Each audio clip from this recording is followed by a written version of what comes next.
Hello, and welcome to the Merk and Maven podcast. We have another incredible episode coming your way, or I hope it's incredible and not absolutely dog shit. But Maven here, joined by 2002's Man of the Year, Joe DeLuca, and we also have the Phenom, Standy, with us. Gentlemen, how we doing? Joe, you first, because you're like a dad and you have priority. Sure. Yeah, dad life's going on. We got that going on. How did you miss the Toronto Ultra Merk and Maven podcast with that? I don't know. Something's going on. You're like not picking them to win games. Now you're not saying their name. I'm thinking we change the title of this podcast here soon, but I'm doing well. I got home, settling in. So yeah, happy to have Standy on the podcast today. I've been attacked already. Standy, how are you?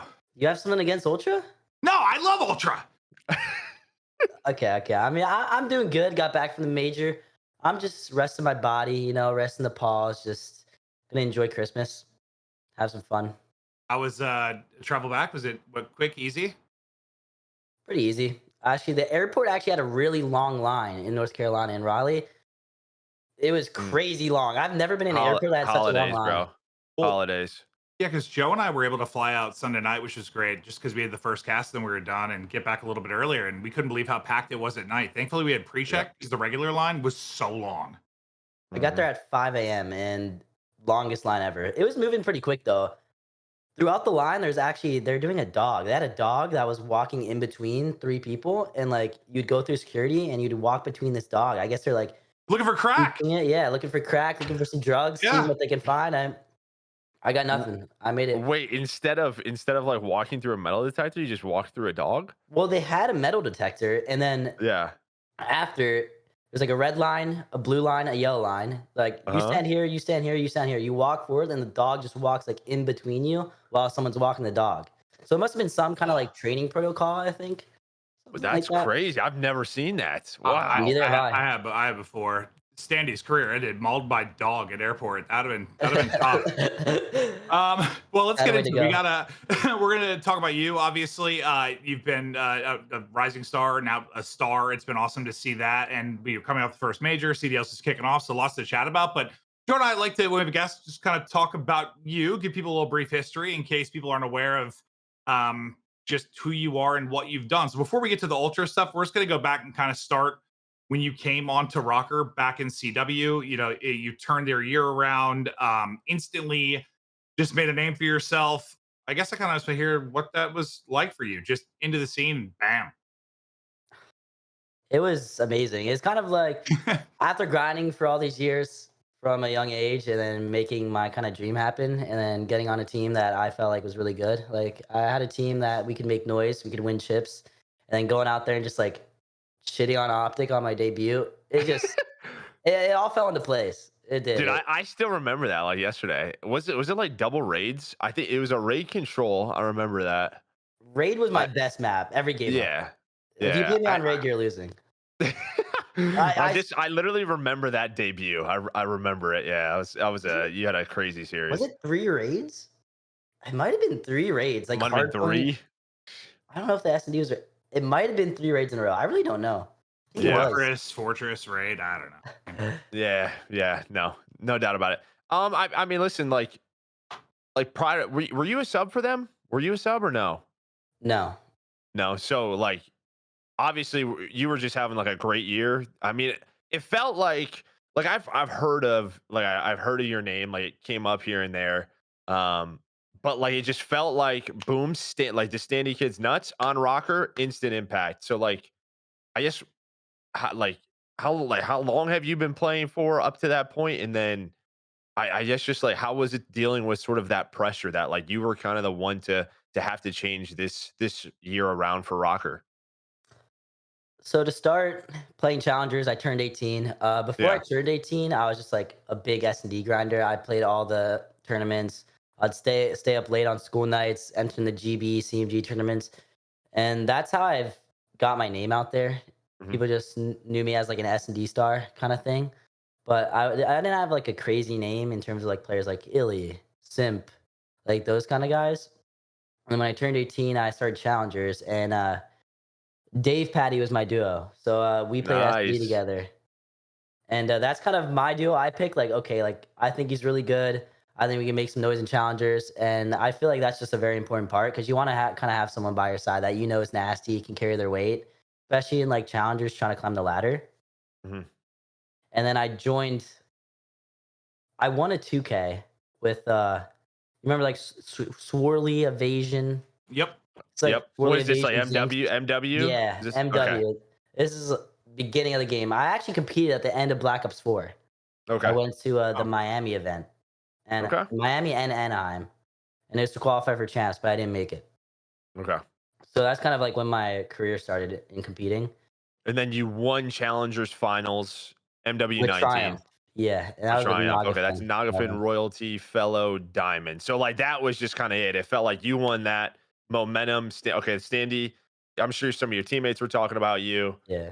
Boom, you were just kind of on the radar. Got on the Rokkr. Yeah, So well, it moved fast.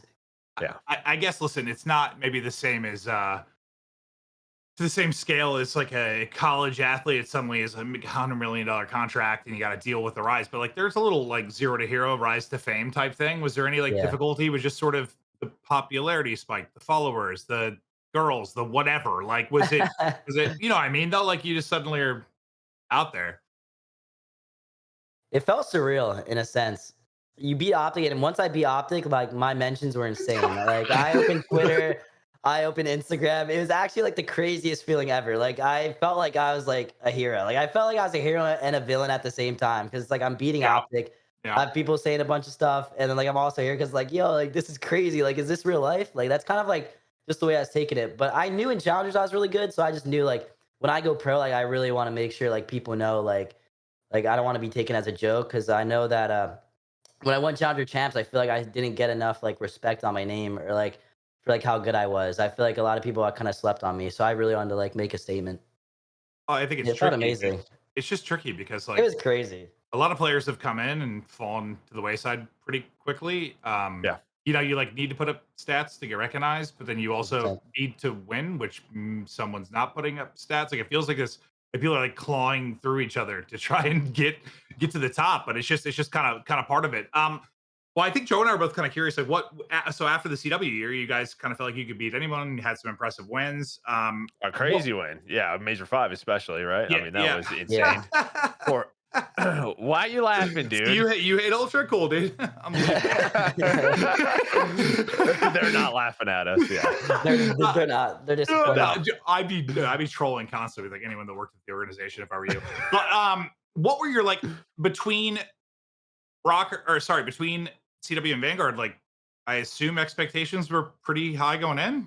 Like, So we had a solid year. We got fourth at champs, and then after getting fourth at champs, it was like the next day after. I'm already talking like, what do you want the team to be? What do you think? Like kind of like I'm assuming you guys just want to run it back. And I was like, you know what? Like I'm down. I'm down to run it back. So because I mean I had a lot of fun times playing with them. We created epic memories. Great group of guys. We were down to run it back. I did have intel. I was talking to a few players during that offseason. I'll just spread some intel.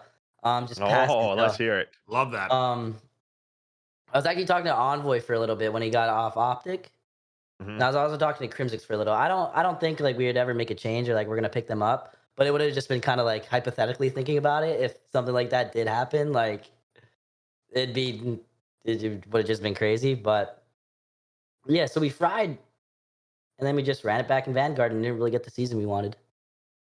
Yeah, I guess that was kind of my nice thing. Obviously, you guys win Major 5, like you said, top 4. Going to Vanguard, I think just it's a way different game than Cold War. I mean, probably Cold War's probably been like the most kind of what we expect competitive Call of Duty to be, not squad Consistent. spawns. Yeah, consistent COD.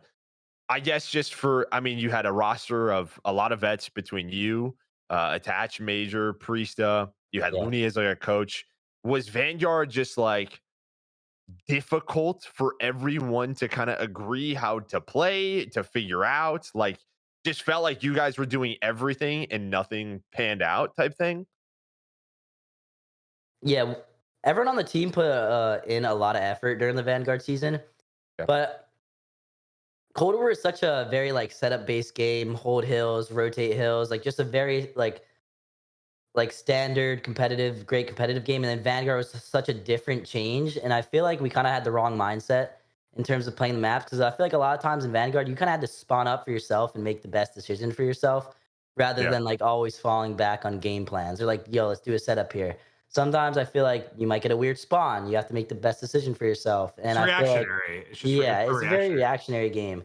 And yeah, we didn't really mesh well. I mean, we had a great roster though. It's just Yeah. I think just like agreeing upon like certain plays, the way we want to play the maps. I feel like I just as a player, I feel like I lost like a little bit of confidence in terms of like just making my own plays and being confident like what I'm capable of and like making my own plays. I feel like I was trying to rely like very much on like go back to the setup, like what did we say in VOD a lot of times, like where I feel like it kind of I lost a little bit of confidence in myself. I feel like during that year, Well, but I think as like a player, like that's okay. Like you have a tough major or a tough qualifier, boom, we'll bring it back. You're working your ass off in practice, and like just not getting results, yeah, and it just feels like because you've had success before, you go back to like those tendencies and what worked. And yeah, 100%, sometimes it's just like, what the fuck do we do? Right? yeah, Like I remember going through some things like when I was playing with a team, and it was just like guys, I don't really know what to do. Like, let's just try outslaying a team. Like, let's just get, like yeah. literally as basic as possible. Honestly, like just wiping it. Like And then everybody you just started You're flying, and you win were your like, gunfights. "Oh, someone's Like that's what hovering," we and needed. Like I actually feel like sometimes that's what we needed to hear. Like, yo, just go out there and just win some gunfights and run at the hill. Just Like, fucking just do call out. that, Yeah. yeah, exactly. And we might have got more wins. Honestly, it's kind of crazy though because in this we ended the year with a 14-14 record, 14 Right. and 14, and we got like 8th through 12th, and like the top 6 teams and below all had like a negative winning percentage, and we were at 50%, but we were good online, and then every time we went to LAN, we had double first rounded. You lose the first round, win one round, and losers were out. And we had no good performances on LAN. So like, if we just win like one or two more matches, we'd probably go to champs. Yeah. Because you And had, what, Havoc join, right? Obviously, yeah, you guys go through a team change. And then I remember those qualifiers. You guys were like 4-0 or like 5 and 0. 5-0, yeah. 5-0. You guys like first seed. And I remember. Yeah. It was just like quick, but well, I'm sure, yeah, that was not easy to deal with. well, I'm sure it's like it probably like almost benefited teams. 'Cause you're talking about like second guessing yourselves and trying to figure it out, and like no one really Yeah, figured it out. I think until like Thieves at the end. I mean, Faze probably got by with the seconds on raw talent for the most yeah, part. I mean, and Mhm. they're just good. But like it probably imagine if you are struggling online and then things suddenly like click at land, you're like, oh, okay, where's it land? Like the vibe's good. But like if you're doing well online, you get there and things aren't working, then yeah. you're probably a head case. Like it's just like Exactly, what the exactly. fuck? Like New York, were they 1-3 or 2-2? Then they go to LAN, win this major, and it's like, Yeah. okay, like we got it on LAN. Like online, Mhm. yeah, we did have, but you get so many points for winning a major that, hey, if you got it on LAN, I mean, that's really where it matters the most. So I guess the one thing just to kind of culminate that year, like how I guess disappointing was it just not to make champs? I mean, I imagine for Attached that was a tough pill to swallow for you who just came in. Is your new livelihood like I don't know? I guess wonder were you worried this might be it? You were done. We weren't going to pick you up because of that, or it was just like a frustrating moment. um, it was a frustrating moment. I definitely was super down on myself. I was like, wow, like this.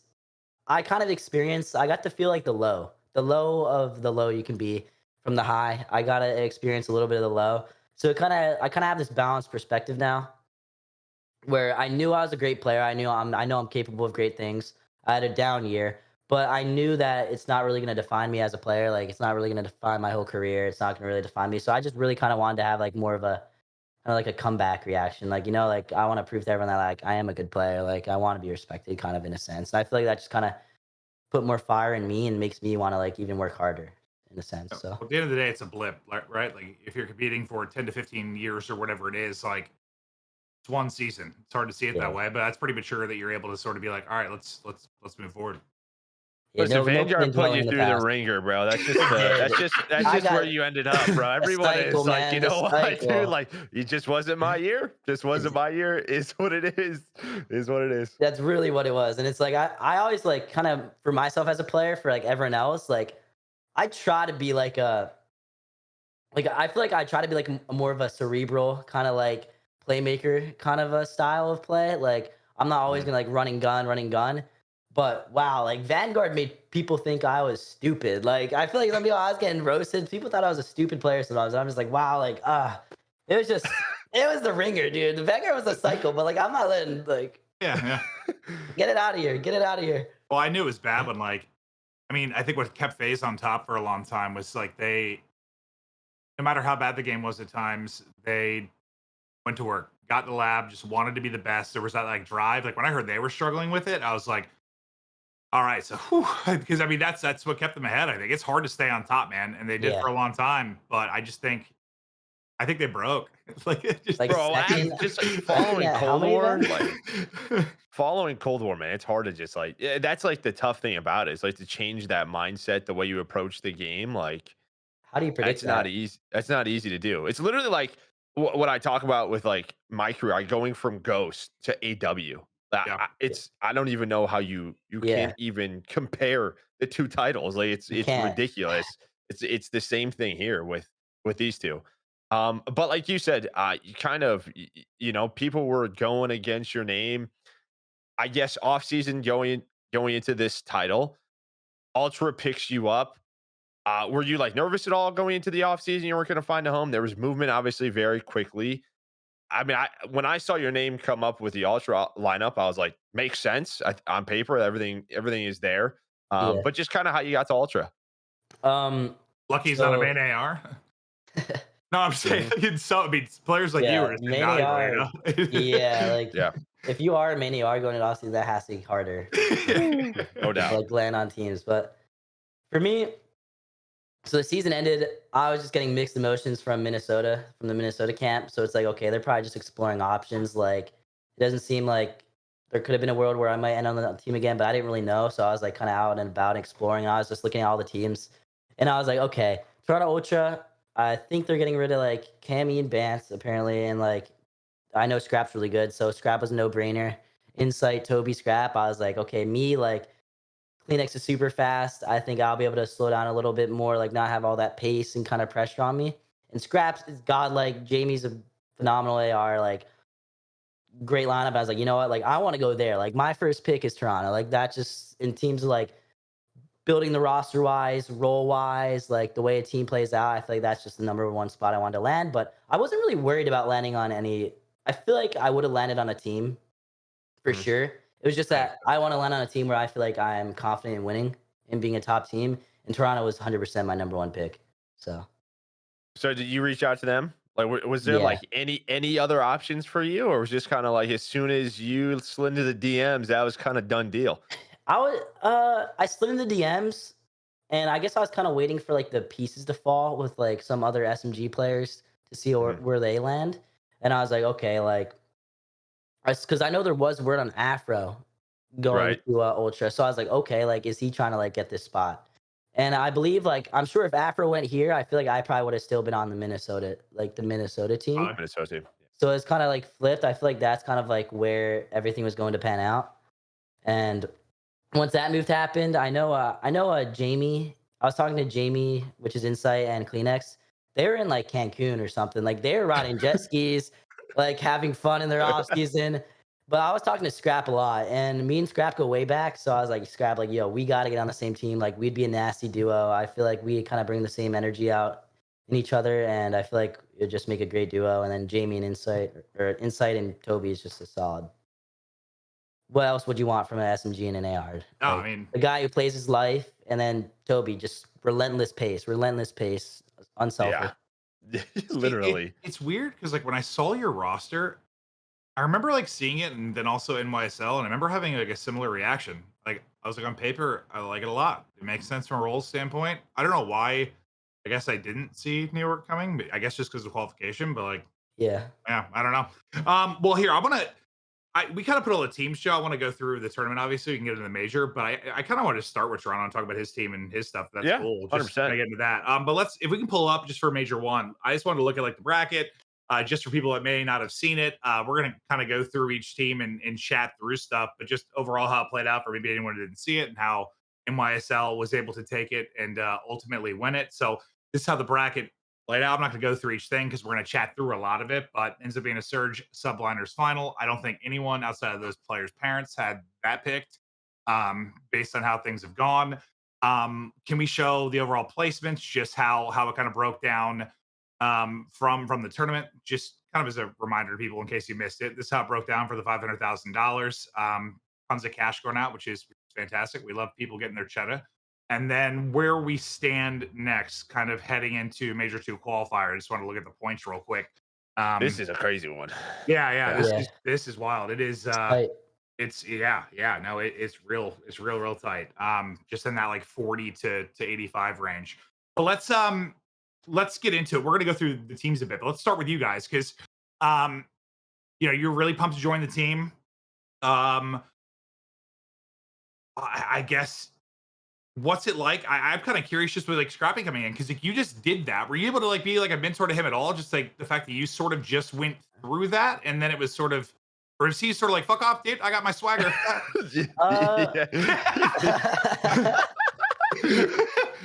Don't worry about me, dude. I'll do my thing out there. They're not shooting back. There's moments where I think I have like serious conversations with Scrap, and when we're just talking about COD. But then there's moments where he's just like, Eli, fuck off, like fuck off. But like, I feel like he's definitely the kind of person that like when he's doing something bad, like I feel like he knows, like, and when you kind of tell him like, if he's doing good, like he knows he's doing good. So it's like, you guys know too. You guys know too when he's doing good. He's getting hype. I think like Jamie's like a good mentor to him. Like Insight, I feel like that'd be like a better kind of that. But I think Insight, he'd be like a better position for a mentor. You were all kind of similar in the sense you just kind of came in and shit on people, and here you go. I mean, Insight, I remember came in and dropped 19 in a map 5 or something like that. Like first series, like okay, cool.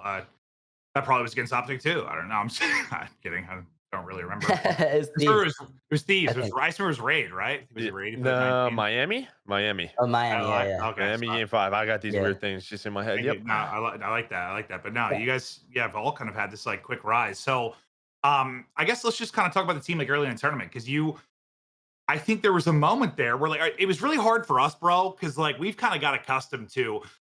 Fans at home were like, oh my God, I love this program. All these matches going on. I can watch whatever I want. Fuck off. As a commentator, it's so annoying because like Joe and I are casting a match and there's 3 other matches going on. And I get on and I'm like, what's happened? Okay, didn't watch a second of that. Like, how'd they do?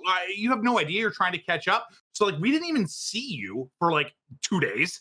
And then you're just smoking people. It's just really, I get why people like it, but it's really weird as a commentator. You feel so out of the loop. Right, I feel like.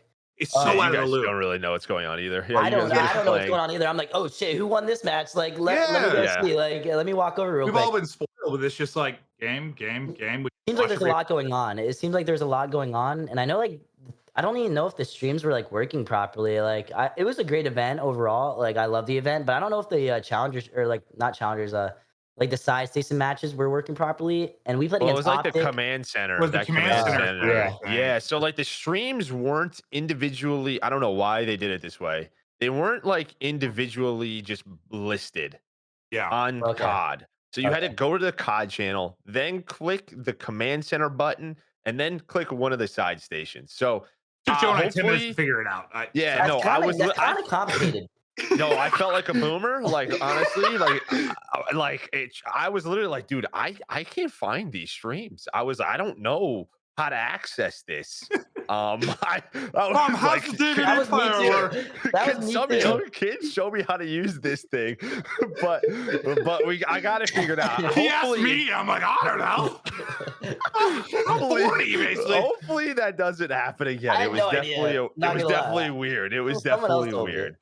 It was definitely weird. But I just remembered, like, I saw the results and then talked to the other talent, and like there was kind of this. I think it was probably after the 3-0 of OpTic and groups, and you guys were kind of cruising. That it sort of clicked for people, like, all right, this looks like the hottest team here right now outside of NYSL. Well, even before, like practice in your qualifiers, where you guys were 3-1, and probably the only team that should have been 3-1, unless Rokkr, like the whole Rokkr OpTic situation. Yeah. But like you guys were always brought up as like a favorite. So I think it was like they were like NYSL was hot too, but it was sort of a question mark of okay, maybe this is like a lucky series. Whereas I think everyone was like, all right, they're the team to beat right now. Pretty quickly until Faze started heating up a little bit there too. But I guess how were you guys feeling early? I mean, at least based on Scrap interviews, like pretty good. You guys were We annihilating people. Like, do you think you're winning that whole thing like through the first few days? I think everyone was confident, and everyone on the team had the mentality that like, yo, like we could really win this thing. We could really win this. Like we're the team to beat here. As long as we keep going hard, we're gonna win. And I think everyone had that mindset.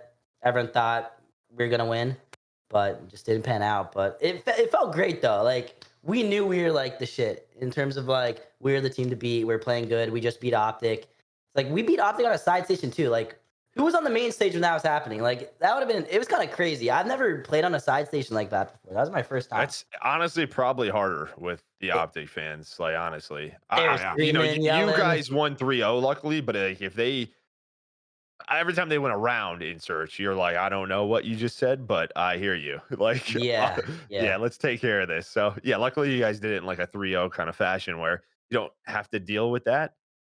Did beating Rokkr mean anything like to you? Was there any like was it pretty amicable or was it kind of cool to beat them? I just Yeah, it was definitely cool to beat them on LAN rather than losing to them online in our first match. I feel like after that first match, we learned so much too as a team, and beating them on LAN just kind of felt good. You know, it just solid win, beating your old team on LAN too. It's like okay, like what are you guys gonna say? I mean, as much as I'm sure you wish you did better, but like you beat OpTic, you beat Rokkr, you beat Thieves as well. Yeah, I mean, your losses are what? New York and Atlanta. Like, yeah. okay, two of the top three. I mean, Atlanta. Only And team that New got York two in a maps game off New 5. York. Yeah, Yeah. Our worst game mode was hardpoint. We still have a good hardpoint record, but our worst game mode was hardpoint. We won both the hardpoints, then we lost the two S&Ds in control, which is like statistically supposed to be like our best game modes. I feel like if we had better S&D, we would have had such a better tournament. I feel like I could have played like so much better in that game mode specifically. is S&D weird in the sense like? I mean, right now we'd basically be like starting scrims. It had it been like the old schedule, right? Like Yeah. I might be exaggerating a bit, but you know what I mean? Like we wouldn't be into this already. There hasn't been a ton of search played, not a ton of scrims leading into the league. Yeah. I don't want to say this event's like a fluke, but like do you picture it more? Because I guess I don't even picture it like a major as much as I do like a kickoff tournament, right? Because it's like it's just so early, man. The meta changed Yeah. like right before. People are still figuring out how to play the game. We're just at a point in the game where I feel like everyone's just still learning so much. Yeah, After every yeah. match I play, I feel like I learn so much, and we're just at a point where it's like there's not one consistent way to play the game. There's like so many ways to play, and I feel like there's some like routes and strats that not everyone knows. There's some spots that are still coming out, and it's just so early that some some fugazi could happen. Not I'm not discrediting anyone, but No, I didn't it's mean just like so that. early Like that like I can see where you're saying like it could be like a fluke, but it's not a fluke. But yeah, you know fluke's what not I the mean. word, but it could just, I guess I more mean like it could just change pretty dramatically with like the power rankings of Yeah, things as time goes on, relatively. like Yeah. no offense, but like, I wouldn't be surprised if like some top teams now, like maybe later in the year, like they drop towards more towards the bottom, and then like some like Yeah, I feel To like be it's so hard. It's early. hard to stay consistent. I typically that happens. I mean, you know, some roster change. Literally, like with you, like right, going to Yeah, Rokkr. Like, I think depending on roster changes, the game change. Someone might just really like a meta. I think last year with Thieves, once like Berlin Control came into play, I think that helped them out drastically. We don't know what game modes and maps are going to be added. COD players deal with a lot. There's a lot of different variations of the game throughout the year. There's nerfs, there's your GAs and everything that is kind of handled. You guys deal with a lot of change and a lot of change quickly. It's just how do you play right as consistent as possible throughout the year? And I think you guys kind of have a core group to do that. But with you said like with search, is it just tough in this game? Like when you have like a kind of like old school search mindset, you have some really good search players on your squad. It's but like you know insight and yeah, really good. um great search. Is it just are you just limited to it in a like with no dead silence, with no smokes? It just feels like it's hard as shit to play. Yeah, I feel like S&D in this game is hard at times. Like in the matches, like for example, when we lost in New York, I feel like I was just taking some bad timings. But I also felt like when I was sitting there playing, I was like, "What is going on right now? Like, where are these guys?" It kind of felt like I'm just like, it's like on Hotel, for example. You have the A site, Mhm. which is that site that's like right next to that cube, and there's this plant spot where you can like stretch it now, where they can't really see you from mid. You know what I'm talking about? And Yeah. to get information on that site, like you can go top bed, but dying top bed, you can die because the desk headies are so good. Like if you go low long, there could be a guy on the desk beam you. Then B is just kind of the site where it's like if they're there, like they're all out of nowhere just flying at you. I feel like we're just it kind of felt like we need to camp more in terms of like just S&D, just like play it slower, let the game come to you, like play ratty, kind of cruddy angles. Feels Let like people get an antsy. Like, info game, right? Is it a Yeah, huge info game where like, okay, does someone have Deddy? Like, okay, do we yeah, have Deddy? If we don't have Deddy or don't want to make a Deddy play, you kind of just don't do anything. yeah, well, Yeah. I said this on broadcast, and I know it's an exaggeration, but like, it almost is like kind of like, let's say we go back to Black Ops 3, and it's like it's a search round, and you play around Heatwave. Like Deddy's almost like a superpower now. Like yeah. in the sense of back then with like superpowers, it was like who's gonna get the best use out of their camo? Like who's gonna get the best use out of this? Like it's almost like we were watching, and the more I started thinking about it, like I was tracking like Deddy, and like somebody would get a nice first blood with it, then someone would pop it and die right away. Like it feels like you kind of need to get value out of your Deddy. I know it's not everything, but it's 100%. it's kind of like a superpower. I mean, it At least is when you can like basically. catch someone off guard, maybe hit a Yeah. timing to sneak up on where they're not sound horning you, and it's you got to be really picky with the times you use it as well, because you don't want to just pop it, have it go to waste, and then just sit there like, wow, like this sucks. Yeah, I mean, I know you get it a lot more frequently than those, but I was just thinking about it. Like, you have to make good plays with it. You really do. There's like that added pressure. But not that I like how it is, but I do sort of like that there's that pressure to make a play with it, I guess, Yeah, even though it's dumb as shit. yeah, There should just 100%. be a perk. Yeah, no Yeah, no, doubt I about hear it. you. I hear you. A But like perk that, would solve it for sure. Mhm. But but no, it's definitely a bit odd. I get okay. So is there? I want to talk about other teams and stuff. Is there anything else, Joe, you want to kind of just touch on with The Neuron a only little bit? thing I was curious with you guys, you know, even your listenings, I think Ultra has sort of built a certain culture with their Cami and Bance team and Kleenex Insight. A very calm, collected comms. Like the teamwork has always been fantastic with Ultra. I guess like, even listening to your comms throughout the weekend, similar. Like you know, yeah, Cammy and bands aren't there, but someone is making sure you guys are staying calm, like concise. Is that Flux your coach? Is that sort of a Kleenex insight thing? Because I mean, you've played with I'm sure you've played with some players who yeah. when they make a call out, it's da da da da da da da really Sometimes fast, I get or like that. yeah, right, or you know super hyped, and there's nothing wrong with being super hyped, but Yeah, that can clog comms. It feels like there's someone making sure you're hearing what you need and you're saying what you need. yeah. It's kind of weird. Like I don't really know how to explain it. It's just when you're in the moment, it's just the way we calm. And I Is it also their feel like presence? Is it I just think the it's way their presence. I think it's yeah. Jamie and Toby's presence. I feel like Toby's just a really calm guy, and then Jamie's also a really calm guy. Like with the teamwork thing, they're just two players that the way they play, like they just like naturally make teamwork easy with them, if that makes sense. Like because Insight, for example, he's just the maniar, like he's gonna block that spawn in control, like block bed. He's gonna stay alive there for so long. Like there's games in control where he was like 20 and like 6 one control. And and ever like me, Scrap, and Toby are all like 30 and 15, like a lot of engagements. And then he's just very selfless. He goes, he sets pace. So I feel like the comms are just chill. You know, just say what you got. Don't overthink anything, and their presence just makes you calm. I feel like it's just more so them. Just more with the comms. I'm kind of curious because I feel like comms sounded kind of like traditional COD, like even with the change in red dot. Was there anything you guys kind of talked about to calm differently at all, just with no red dots, or kind of same shit? Just got to be a little more More aware, precise, aware at probably. times, more Yeah, precise. I think we just try to be precise as possible, and you just don't want to be calling out like it gets bad when you're like, oh, you got to push up and check your close left, check the close left, right, no right, left, right. Like when you start saying that, like that's when it gets pretty confusing.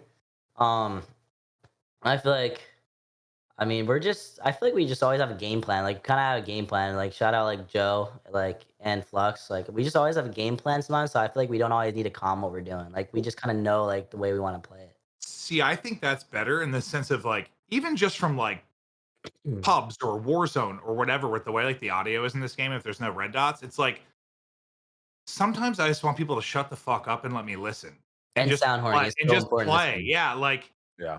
especially when because I think where we saw people the red dot issue was like quick trades sometimes, where it's like there's not time to get a concise call out on, and like you're not tight enough. Like let's say there's like a 10-foot Yeah. gap, and Sometimes like I like lost on the map, and person goes, on the New York, I oh like yeah, lost a few times. bro, we saw 'Cause I and just we knew what it was. misunderstood. I misunderstood a Yeah. call, and I was like, oh, like I look so stupid there, but I just really like my brain just didn't comprehend what like someone was saying. Well, so weird without it's weird without red dots, but yeah, I guess for me sometimes it's just like I think I would like to just be more calm and Yeah. just let me play and listen a little bit because like it's got to be I don't know it's got to be nuts. I can't imagine how hard it is. Like I don't think there were that many moments where Joe and I were like, oh yeah, that guy just got fried because of no red dot. But there was Yeah. definitely There's some times. moments. Yeah, Oh, yeah, there's some 100%. moments. Like, Hard point Guys trades, looking there, especially. like hard Yeah. point trades is the number. I feel like that's the number one thing where you see it the most. 100%. You could tell it, dude. Like sometimes The when game's going fast.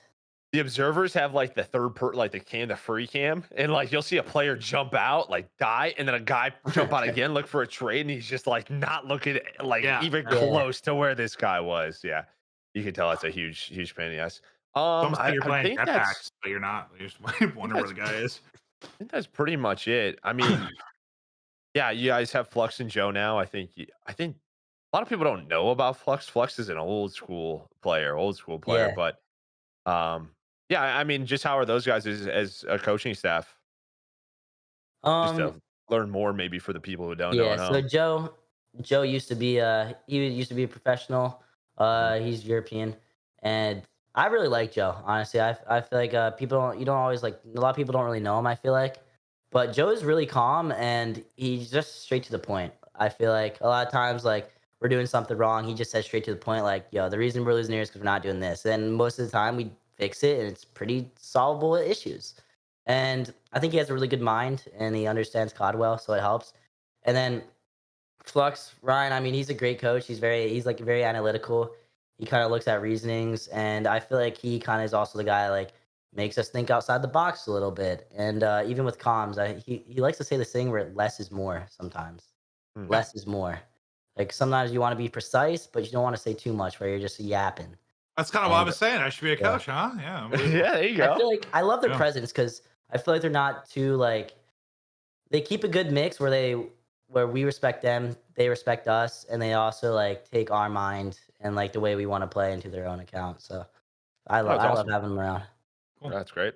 Well, if we think of anything else, I'm down to touch more on Ultra, but we got a bunch of teams to get through. I put like the top 12 on here. I was going to start with like 12th, and just if you have any insight, we can kind of chat about it. It was cool to see. I guess the first team we're going to talk about is Elevate. Just thinking back to, I know the first thing Joe and I were talking about when they were starting to make some noise was, think about Vortex back on. I mean, it's like before your time, but those like Fabi teams, Epsilon, like those. Just usually it's late in the year runs with like Dave in them. But seeing some of those guys back in it, I guess I wasn't too shocked. And the big thing there was they beat Boston, which was like kind of one of the early dominoes that sort of sent things to be kind of crazy, right? Like that was one of the first big upsets. But Yeah. Standy, like thoughts on that team, or did you get to see much from them? If not, no big deal. I thought they're gonna be like a team that could make an upset for sure. I mean, all the pro am teams like seemed like teams that like if they come out hot, they could definitely upset a pro team. And I don't know. I know Gizmo's good. I feel like I don't really know too much about like Vortex and Denza and Harry. Yeah, I don't really know too much about them, but I know they've been really solid in EU challengers. So, also one thing I actually want to bring up is that I feel like even with the pro am teams, I feel like there's this weird like kind of like idea that pros are so much better than challenger players. Like they have to smoke them every time. You can't have any close series against a challenger team. Like you're a professional, like you're the best. Like people don't realize like they're not bad. Like it's close. No, like it's not like you can't take them lightly. Like you're gonna lose. Like they're still like right below that level of like being labeled a professional, and a lot of them are past pros. So I don't know why.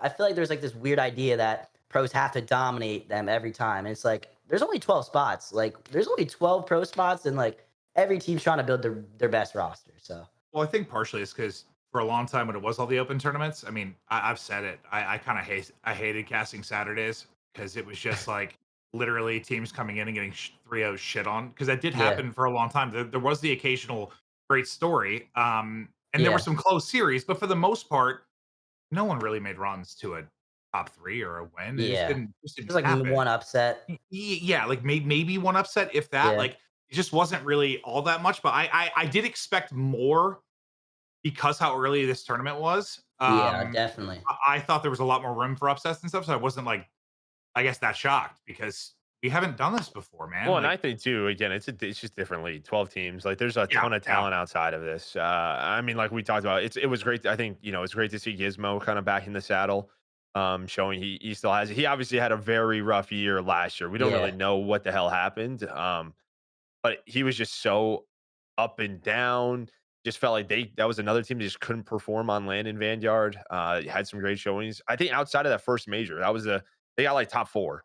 And then outside of that, it was just like nothing. nothing really.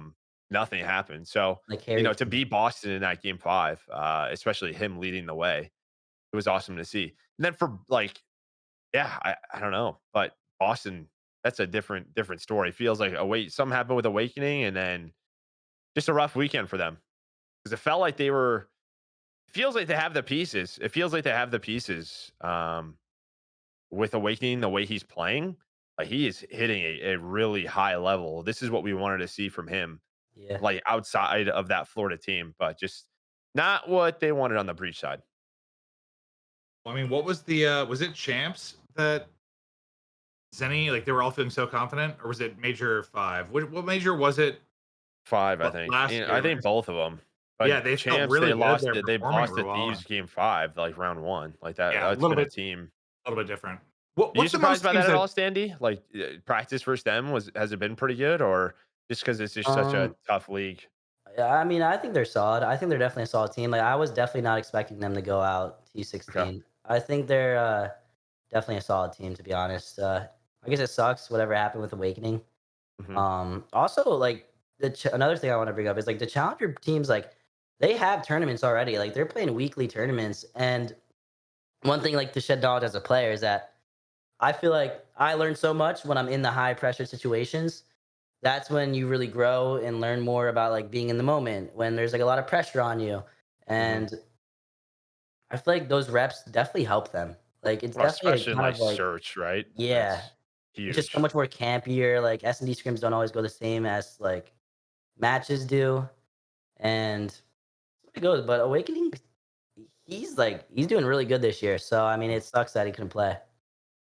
This is like an odd angle, but I'm just curious if there's anything to this. I was thinking about it, like back in the day, it's like MLG years. For the most part, the pro teams were like doing the same goddamn grind as a lot of them. Like there were so many league matches. You were constantly grinding for pro points. Like it was a real grind. Every tournament was like an open tournament where you were in the pit, just going through it. Now, like it's been years of um, very high salaries compared to the past. Yeah. Not a whole lot of matches. I mean, the workload is way lighter than 10 years ago, 5 years ago, 100%.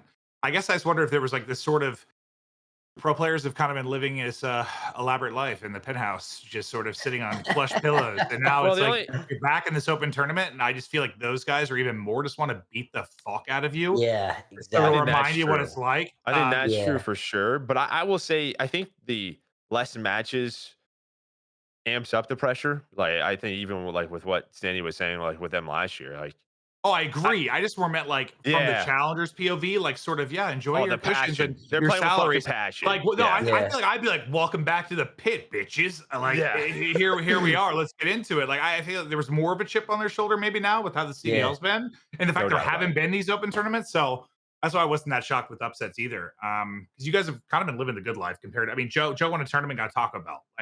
Yeah, It's not, CDL's pros definitely live the good life. To be honest, I feel like you're very blessed, and like yeah. there's so much like stuff that I don't have to pay for, etc. Toronto helps me out with stuff. I mean, they make it easy on you. Honestly, they Yeah, make it I'm not easy trying on to you. like gas the CDL. I'm just saying like people complain a lot sometimes, but like it has improved in a lot of ways, especially from It like a has. money and stability standpoint and financial standpoint. I just feel like if I was a challengers player or whatever, I'd be like, I'm gonna No, fucking I mean, and that's your shit on one. these It was guys. your one tournament to early on in a year to put your Exactly. name on Yeah, the radar. If you weren't on the radar, that was the way to do it. Like, because yeah, again, we're already hearing CDL teams are thinking about changing. Like, Yeah. they're going to reference that tournament as yeah, who performed well versus pro teams on Exactly. land. Like, that's yeah, exactly Who's the what it next guy is. they want to get? Who played um, well? hundred Like Exactly. percent. even for pros, like I don't want you to take this away from me. Like for the challenger guys, like I feel like pros, like especially Scrap, I feel like he really wanted to slam the challenger team. And there was a tweet when we went down 0-2 to Polydrum, Oh yeah. and which is a Spanish team, and he tweeted out something like the day before about like how he's gonna smoke him, and then we went down 0-2 and then reverse swept. But it would have been crazy storylines if we ended up losing. um, he's dude. I love like. I mean, you're pretty. I don't know, like a good person out of the league, young players. Like I love. I mean, Insight's a little more quiet, but he's a funny dude. Like Scrap, I love. Like I just like people that talk their shit and like. Yeah. Guy talks bring a shit little- in Spanish, dude. Like, come on, dude. Yeah, Who it's preps for funny. that? Yeah, that's like a WWE star. Like, who's prepping For that, real, dude? for real. Yo, like, who's like, man, who are we playing tomorrow? Yo, I'm gonna learn Spanish and talk shit to them in Spanish. Like, what? I'd be like, Yeah. what the fuck is wrong with you? I I absolutely didn't even love know. He just started yelling Spanish. I'm like, what the fuck is going on right now?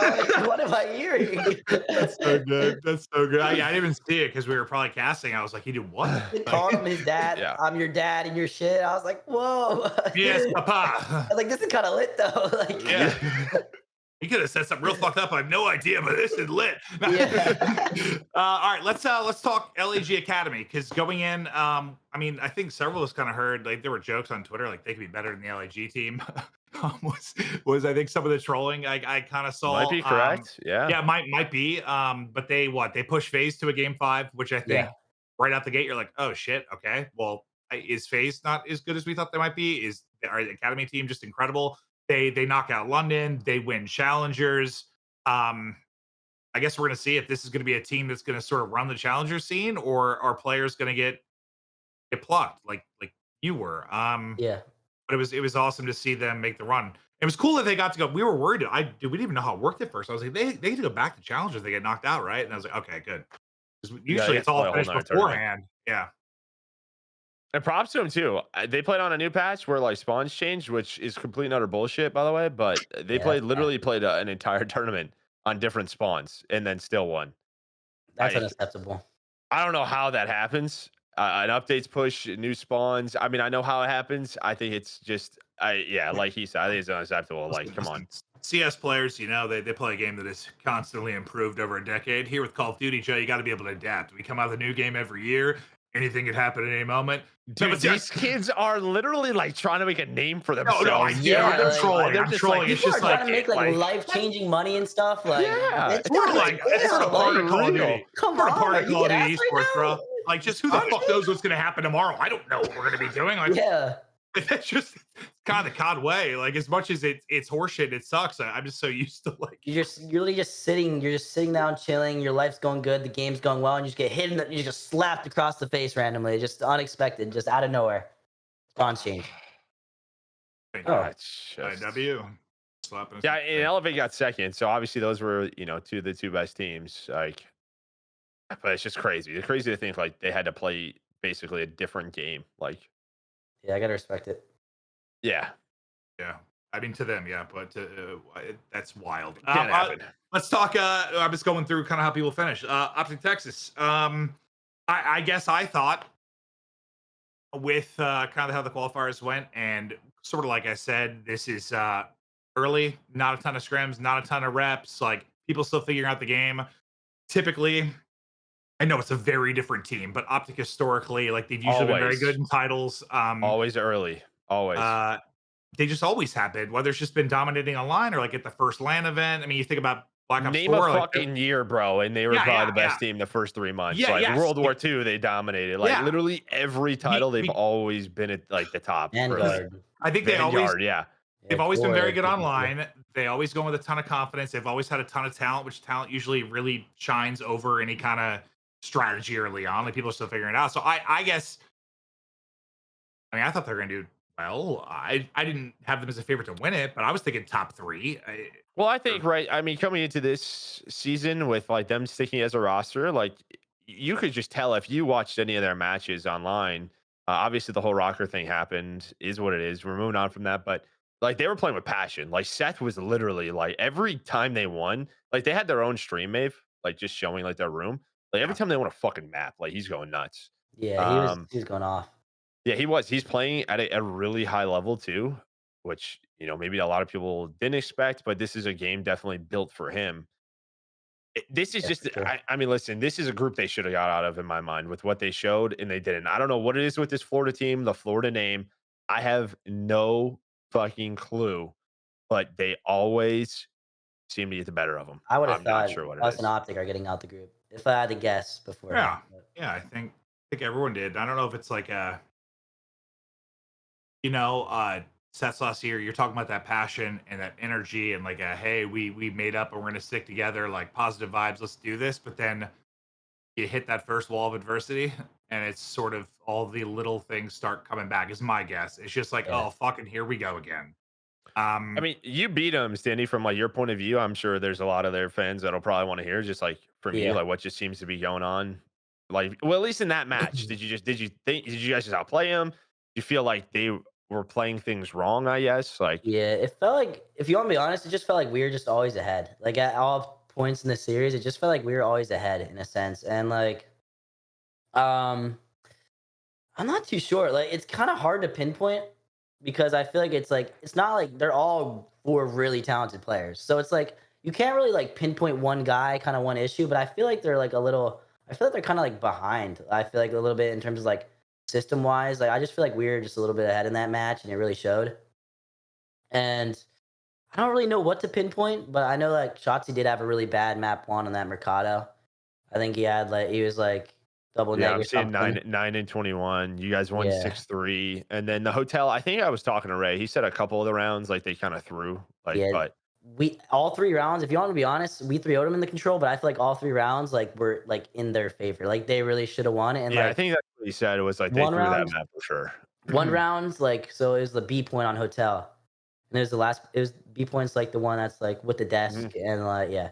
So, I flanked, like, the whole way around, and it was, like, a 4v9, I flanked the whole way around, and none of them were watching the D pinch, and I just flanked for free, got 1 on point, hopped on the point, all my other teammates collapsed, and it's like, I just feel like they weren't really, like, aware of like kind of what's going on, like picking up the long routes, picking up all the timings, like kind of letting people sneak by, like just kind of like the little like lane filling stuff, which obviously is early in the game. But I feel like if they're like better on that, they probably would have like had a much better showing. Ray, I really like this tweet and wording. He said left stick mistakes, and I love that because it's like your right stick's the talent, right? The gunny. The Yeah, left stick's your brain. I think that's a good Like way to describe it. what what route am I taking? Where am I going off spawn? How am I processing information? Like your left stick's the brain, and I just I hadn't really heard that before. Left stick mistakes. Thought that was good. Well, Um, and I'm glad too. Standy said the system word because I love that word. And we'll talk about it more with like the roster changes and the rumors, but it just feel like listen, this league there is so much talent. We just talked about with challengers. Yeah, You just all have to be on the same page, like, and you have a good chance to win. And the teamwork has to be there. Like this New York team, like their teamwork yeah, was obviously perfect example. incredible, but like nobody thought they were going to win. No one thought like, "Ooh, this Mhm. roster kind of makes sense." I'll put it this way: like, for example, the whole roster rumors going on with OpTic. If you would have said in the preseason, "Oh, OpTic's going to get Priesta and Skies," okay, they probably would have burned like the church down, right? Yeah, I for would have loved it, sure. but For sure. No, no, you're Not you're not definitely. wrong. But like, there would have been like, we're just really dropping Dashy and Illy for those two. Like, are At we that point in sure that time, like that's what we're based on like doing? how they're playing and like based on the Vanguard season, people would be like, "This was a bad decision." Just like Oh, just on right. recency bias and kind of stuff like that. 100%. But like, we know that we've seen Priest in a good system win tournaments. We don't Yeah, really know what Skies is, but we know he's a top player. Like he had the Black Ops 4 year. It just feels like people need to recognize that there is no limit of talent in the league, and it comes down to these small, intricate Call of Duty things. I agree. And it's been the same thing with them for years now. Yep. But the same thing. I listen. You're gonna burn me for this, but I actually think this game has a remarkably high skill gap when it comes to decision making Oh, no, because I agree. it's so fucking reactionary. Like even more than Vanguard in the sense of like how the sort of chain squad spawns go. Like you're sort of waiting for that one spawn and then you figure things out. It's not like you're playing as much as Black Ops 2 was the best and you need your brain. You had to rotate early. Yeah. it was playing chess. Like you kind of knew if I'm here, they will be there. That's not always the case. It's sort of like, where does that spawn come? Where does that information go? In a split second, we got to figure out and hit stuff. Like you have to Yeah. process Well, it's information. a lot more like they should be here, but they could be here, so be ready for that, Yeah. right? Yeah, You it's a have to lot be of that. Don't get caught super off guard by a weird spawn. Like, super, could even happen. more so than like Vanguard in a lot of ways. You have to be so reactionary and so quick as a unit. And I think that's why Thieves kind of thrived at the end of Vanguard. Like their comms got really good. They were really good at playing tight, and they just sort of moved as a unit, reacted together. And this is like just like a weirder version of that. But I agree. it's maybe high skill gap's not the word, but like it's hard to be good at. It Mhm. 100% is. Like there is a logic. Well, okay, logic might not be the best word, but you know what I mean. Like it's hard to be good at, even Mhm. if that's not the skill gap I want exactly. It's Yeah. not. That's why I don't want to say I didn't want it to become off as like a fluke win because they NYSL winning that and being as dominant as they were, like they were playing well. Like you Yeah, kind they of were. have to win this game. You have Yeah. to. If They're you're always ahead, I felt you like. have to. But And yeah, like one thing I would say is like we're also like so early in the game where it's like situations like there's still like even in the matches like there's some situations that I just haven't been in practice sometimes and they just pop up in a match and like just getting those situational reps and we're so early in the game that oh this weird spot happened here like if you want to be honest like I've never seen it happen before. Like we were playing against I think we were playing against Thieves. We lost to Mercado at map one, and like I think it was Envoy. He spawned like it was the the little fucking cubby room, like P4 is it? Like it's the little cubby Yeah, the room with a barbershop. desk. Yeah, and he just spawned like right behind us on those cars, while like all three of his teammates were all spawning out, and like we didn't think we Mm. were blocking anything. We play this hill so many times, and he just spawns, and we're just like, okay, like we really can't read that. Like it was such a weird spawn. Like it That's was just such a like an bad spawn emergency too. spawn read now. Like, Yeah, yeah, hey, all right, when we're there, make sure the back's clear. Like, it's just, yeah. yeah. And it seemed like New York were just reacting really well to like the situations that were given to them. Like the situations they're in, I feel like they just reacted well, played it together, like played it as a team. And I feel like that's literally this game. Like Mhm. react, play as a team. well, I said MW was like thriving in chaos, but like that's what this is. Like this is really just keeping your head in chaos. That's literally what I say before I play every match. I'm like, all right, guys, if we keep our head, we're winning this fucking match. Literally, just keep your head, stay calm. If something fugace happens, like don't lose your Don't head. get too triggered. You're Exactly. You just good. have to you have to kind of just like roll with the punches and figure it out together and figure it out quickly. It's just, Yeah. Yeah, but no, I just when I hit that realization, I was kind of like, I don't even want to say this out loud, but this game's like not easy to be good at, which is kind of like a good thing typically. Like in the past, it's like a really good thing. I would love it to be hard to be good at the game, but it's just such a weird like skill. All right, so OpTic, we'll talk more about the roster stuff as we get going. We'll move through some of these teams quicker, but LAG, they lost to New York and to Rokkr. I mean, the New York one at the time, maybe we didn't realize. Okay, that makes a lot of sense, but especially now after the run, yeah, like okay, they should have smoked them. yeah. I don't think any of us had expectations for LAG. The only thing I thought maybe was I did think with this being a kickoff type thing that like it would come down to who got hot over the course of the weekend, and they struck me as a team that could get hot, just based on like the talent they have. Just left stick doing whatever they want, right stick hitting shots. We're just not really sure what to think of this. I don't know Yeah, what to think of this I team don't need to yet. talk about this team much Yeah. more. Like, I honestly just don't really give a shit. Like, I haven't seen anything that makes me think they're going to do much. So, we'll see. Yeah. We'll see. I don't think this team will be together very long. Yeah, I don't feel like they haven't really had the best showing Hmm. yet. So Oh yeah, I mean, let's move on. Rokkr, they beat Gorillas to make the bracket. They lost to Toronto and Legion. Then, I guess I don't know. Maybe I thought Rokkr were gonna do a bit better. I guess the Legion thing is kind of what surprised people. Like I don't. Maybe we'll touch on them more. Yeah, But and they lose at game 5. I mean, you lose to New yeah, York, right in your group, which at the time we're like, uh-oh, what the hell? But like now that we know they won, they lost 3-0. I guess they beat Gorillas. I mean, they took a map off Ultra. I feel like they probably wanted more, right? The talk preseason was building this roster, spending who knows amount of money and getting this team together. But it's just a thing like that. Maybe they just need a little bit more time. Um, I feel like Afro's playing out of his mind. Like if you want, yeah, Afro's he playing needed well. some help, dude. He needs some help. Yeah, I Just one of think those I'm gonna be basic honest. things. Yeah, Yeah, Afro's sometimes. just playing out of his mind. If you want to be honest, he was if playing I really good. if I pick my They two, went 1-5 in search throughout the event at the Yeah, major one. So that's definitely. really it. They're 5-3 in hardpoint, 3-2 in control. So at Yeah, least if I'm alt or if I'm Rokkr, I have a circle, right? Like at least you yes, kind of indeed. know what yeah, the fuck went wrong. Yeah, Where like for some people, maybe it was just a lot. For them, okay, I'm looking at a stats page. I see 1-5 in search, over 50% on respawn. Should probably fix the other game mode. also a team that like you look on paper like they should be good on search. So like I feel like they definitely will like fix Could that just be around. like I said, this game. I think it's just So tough. Like this early. game it search, it's is. just Just gonna be search it difficult, is. man. There's just some strats that just hit you out of nowhere. You're not expecting it. Like even in the And challengers like, what matches. do you play? Like Like, Fortress search? Like yeah, that's difficult. It looks like a they weird veto map. that. So they play a lot of hotel, embassy, and asilo search. So like, those are some of the more fundamental ones, I suppose. But it's still just tough with this team. I think if you look at Cammy in bands, even last year, where sometimes it just felt like they couldn't figure out that game. If there was a game mode that was similar to me, it's probably search right now. It's not Yeah, like control and hardpoint have some traditional COD elements to it, right? definitely. Search kind of fucking doesn't, like really doesn't. Everyone has to be a playmaker in search. Like if you got Deddy and it's tied numbers, like yo, I'm sorry, like I don't care who you are, like you got to be the one to make the play for us. Like it's just kind of the way it works because you just don't want to get sound horde. I don't know Yeah, if it's Because closer to jetpacks or closer to boots. S&D. I don't even it's know, man. Like, it's like, not. I don't even know.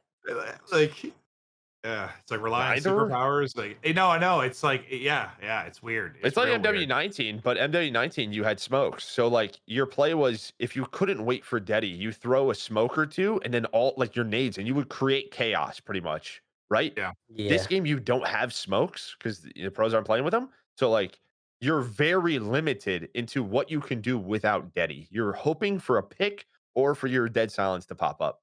Where if you're throwing smokes, we're throwing our nades, we're making a bunch of fucking noise, and we're running, dude. Like that's what yeah. you did Like bull on in rush. MW19. it's weird because like I like the CS guy. I mean, I know there's very few parallels, but like when it comes down to like a 1v2 or like a 2v2 and things slow down and your ADS walk in and it's a little slower, I'm like, I get into this. It's just when it's like the 4v4 at the beginning, it's just kind of like So what dog can you shit, do? dog shit Yeah, that's CS. how I Like, feel. I don't really like that. Like Yeah. the yeah, 4-4 no, I beginning, don't either. like But when it slows down a little bit and comes with like this little chess game between like two v2, like I don't really hate yeah, that. Well, you It's just can't like, show different looks, right? Because yeah, you can't change your timings up. You can't hit a rush round once, or maybe you can do it one time because you have Deddy, but like maybe you yeah. never have Deddy again. Like It's like there's do just rush, so but many everyone's hearing you. timings that are off without a Deddy perk. yeah. Yeah. That, but Rokkr for me, I guess I would say like outside of Texas and Boston, probably like on the disappointment side of things in the sense of I thought they do a bit better, and that comes down to like the next two for Mutineers and Legion because I think they both kind of. I listen. I asked Joe after we casted or Mutineers and talked about them like are you pretty happy about this because you went the budget route in the sense of as much as like NYSL is a surprise, they spent some money, they got some stars. Like you went with just some young players. You're not spending a ton on this roster. The expectations were zero. You get some upsets, you make a little run. I mean, I don't know if this would be the team at the end because I don't know. This isn't a team that's going to win a tournament, but get some upsets here and there. I don't really have much else to add. I'd feel okay about it, even though they might not. Yeah. Oh, they got 30 CDL points. They're in the top 8. Yeah, job kind of done for right now. We're in a good position. We're not screwing ourselves, putting the pressure on us. So Yeah. It's just I don't know if that team will how long it'll be together or how much better they can get, but not a ton of expectations for I mean, Legion. listen, there were some moments like there was some really good moments between like Vickle and Havoc. Brack, individually Havoc popped was fun to off. watch, man. Havoc was a lot of fun to watch. Yeah, I mean, again, another team. You're 4-3 in search. You're 3-2 in control. They're 2-7 in hardpoint. I mean, can't win in this Yeah. league to have a 2-7 hardpoint record. So just need some little step up from some individuals in that mode. Yeah. For Legion, I mean, fuck you, Clay, for working with IW to create a game in which you could redeem your career. Um, no, I'm trolling. Honestly, dude, I like almost shed a tear when he was choking up, bro, on stage, and you could see like, I mean, to have the career he's had in the redemption arcs over and over again, and being dropped, and winning champs, and being dropped, and doing this and doing that, and one of the best players of all time. to like choke up over a T6. Like, bro, he's been going fucking through it. I know just Yeah. talking to him this offseason was ass. Like, he has been going through the ringer. So I was just really happy to see him do well, to see a team that's been the laughing stock of the CDL finally do well. People were rooting for him because everyone wants to root for an underdog. I thought it was Yep. like the feel good story of the weekend. I want to see them do well. I do. I do. But I mean, the interview is what sticks with me, man. I mean, they were just clutch and search. They went 8-2. They were they played 12 hard points. They went 2-10. They were 3-3 in control. But if there's a search team, maybe that kind of figured out this game, They could be played them. But good. I know that they won a couple of round 11s. They kind of clutched up when they needed to, but it feels like they're kind of Well, leading the way in that search and destroy category. Sandy, what do you think? It's better like early in a title, like from a the rest catching up standpoint. Is like it better to be ahead in the respawns, or you think better to be ahead in the search? Like how do you feel about it as a player? Like, Um, or does it not really matter much? Maybe I it think you doesn't. just want a game mode you can rely on, like a game mode you can rely on, and like When you have I two of, feel like hopefully. hardpoint is probably like the more better. I feel like I'd rather be really, really good at hardpoint in the beginning, and then like pick up search because then you can just kind of see like the way the maps play out, see other people's strategies, and I guess you can just kind of maybe copy, revise it. But I feel like if you're a good hardpoint team, like you're probably doing some team stuff right. You're probably winning a lot of gunnies. So I feel like it'd be easier to translate it rather than like some teams I think you've just seen over the years that are just like really good S&D teams but can't win a hardpoint. And I feel like you can't always translate winning S&D into hardpoint, but I feel like just the way hardpoint is, fast paced, gun skill, you got to be reactionary. Like you can Well, translate to SD wins. I think too, like you can consistently win hard points. You can be a great search team, but the fact I, is you could have 5 bad play calls in a row, just Yeah, unlucky, and you just right. lose the search. Like Yeah. that's what's always tough with search teams. Like yeah. you just have a bad map, you're out in a game 5. Like you get eliminated. That was gonna be my next point. Like we've seen a lot of consistent respawn teams. Yeah, a hardpoint team that's able to win 70-80%. Like we've had teams like that outside of Faze. For those couple of years, there aren't many teams that are winning 70 to 80% of their searches for a year. Like that's just Yeah. not. It's just I mean, hard. there's not many Especially with teams that this is. game, honestly, like dead silence usage, like it's just like it's not just very you just get So, hit with random stuff sometimes. and I didn't know that stat. So like that'll be interesting. Kind of if this is going to be. I'm hoping they go up, but maybe we should be a little bit worried. That might have been that might have been the peak. We'll see. Well, Or if they can improve I hardpoint. think just like listen, man, again, like you win 3 matches here on LAN, you beat some good teams, you compete with some solid squads. It's just a question of do they have enough talent to play respawn against your yeah, I'm not even saying top teams, just to compete. Yeah. We'll see. Well, I still think you probably see a change at some point with this squad. I think I I'll want give to a get. shot to Teach. I think he looked good this weekend. Like Okay. he stepped up a little bit. I think he That's stepped been up and it kind of helped them with like winning matches. we fucking Yeah. wanted that for 5 goddamn years. So, Yeah. Yeah. dude, No, it didn't 100%. feel like he went from a god to just like what the fuck, like instantly. I swear that's how it feels for me. Like, Yeah, guy I was think just he's a put in some tough spots. He plays a tough yeah, yeah, position, yeah. I but know, but you know what I mean. Like he was like the guy, the difference maker. That and then just sort of he's been okay, or shit at times. In consistency's the been tough for him. yeah, it No has, it doubt has. about it. Listen, I want to go through the rest of the teams, but quickly because I want to get some of the fun drama. And we still have some to touch on, but like Thieves, real quick. I guess just the only thing I really want to know, Stanley, is your opinion on this. Like they want to play system COD. We know that they figured out Vanguard when nobody else did.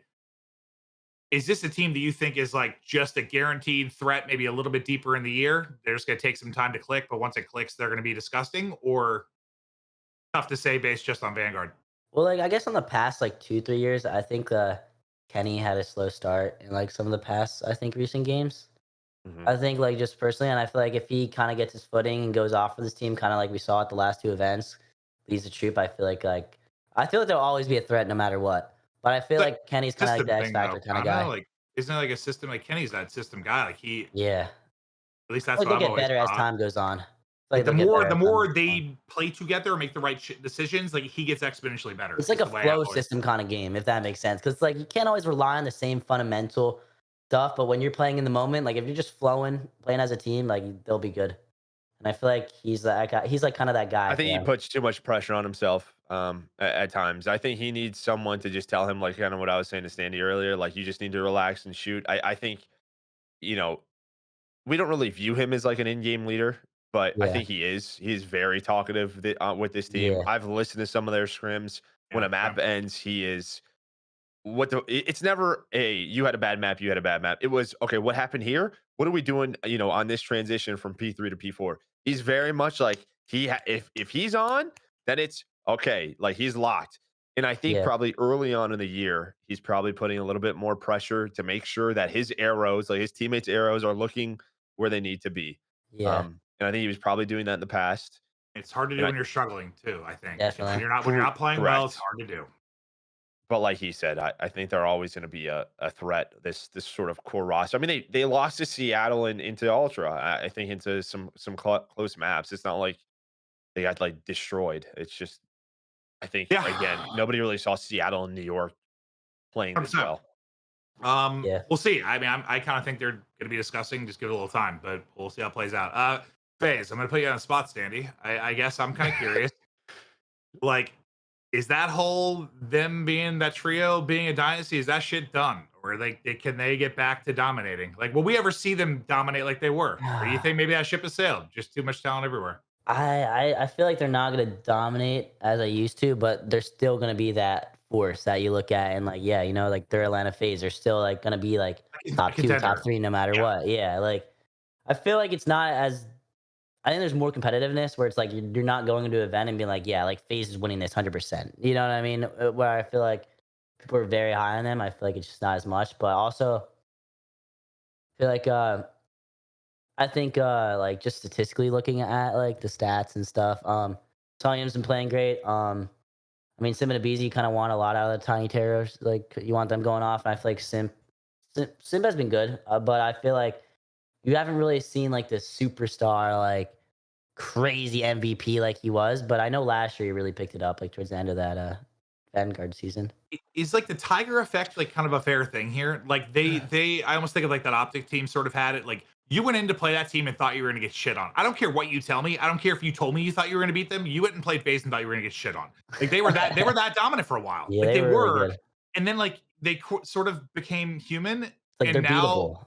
yeah, I think everyone's just sort of like Yeah, we can be Faze. yeah, Cool. exactly. Do you do you think like the whole sim thing? It's one thing I want to bring up, and you obviously play against him a lot.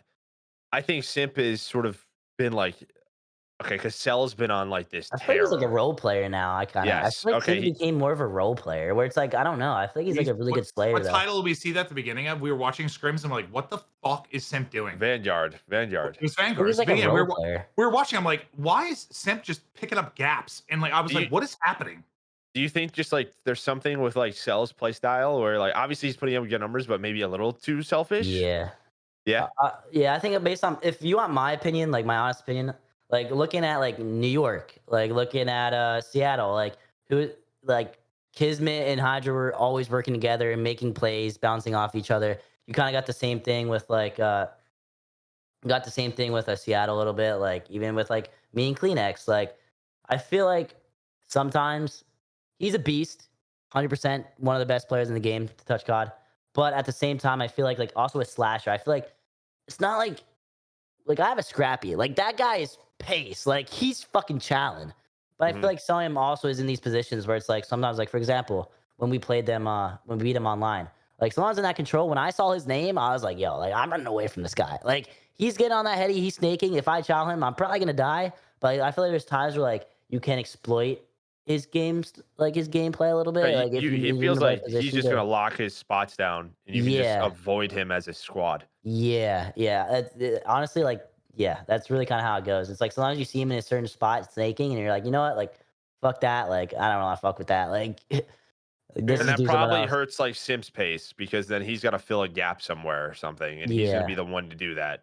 Okay, that's kind of what like my thinking 'Cause is when I too. play against Simp, like, he's still he's a Oh, hard kill. Like, he's a he's beast. unreal. Like, yeah, like he's amazing. But I don't know. I feel like they kind of like Slasher. I feel like Slasher's not really like a super fast player, but I feel like for this team, like if you really want them to get better, maybe like selling him kind of set a little bit more pace, like chow a little bit more, maybe like just kind of like Yeah, like he has a guy like KD and stuff, but like I don't know. I feel like maybe like a more faster Chaler kind of player out of Well, him. and he used to be the flex. Maybe that'll just take him time to get back to that like third spot because you Yeah, have Austin on this team because he was just like kind of being that player. Like maybe like you're just need Austin to be like, listen, dude, like you're too good, fucking go. Like yeah, let me exactly. camp this bedroom. That's what I'd tell him. I'd be like, bro, you're so fucking talented. Like, just fucking go, chow people. Like, go. Yeah, yeah.